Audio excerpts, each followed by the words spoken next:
Saksihan ngayong gabi, dating Pangulong Rodrigo Duterte hinamon ang International Criminal Court o ICC na magpunta na sa Pilipinas para imbestigahan siya sa war on drugs. Anong kapalit, sir? Sampalin ko siya sa publiko. Duterte, inambaan din si dating Senador Antonio Quiroz IV at dating Senadora Laila de Lima sa gitna ng pagdinig ng Kamara. Vice President Sara Duterte humarap sa pagtalakay ng Senado tungkol sa budget ng OVP. Umaasang maibabalik pa ang tinatias na pondo ng kanyang tanggapan. Dalawang bagyo posible magsabay sa loob ng Philippine Area of Responsibility bukas.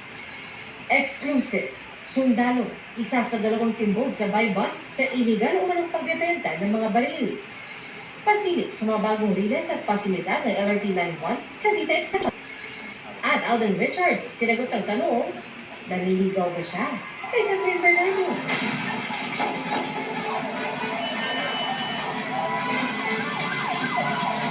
Sama-sama tayo magiging.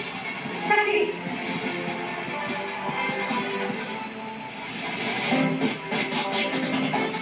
Labing-dalawang oras nang gumugulong ang pagdinig ng House Quad Committee sa War on Drugs kasama si dating Pangulong Rodrigo Duterte.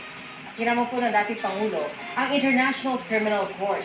Bukas, pumunta na ng ICC dito sa Pilipinas para imbestigahan siya. At may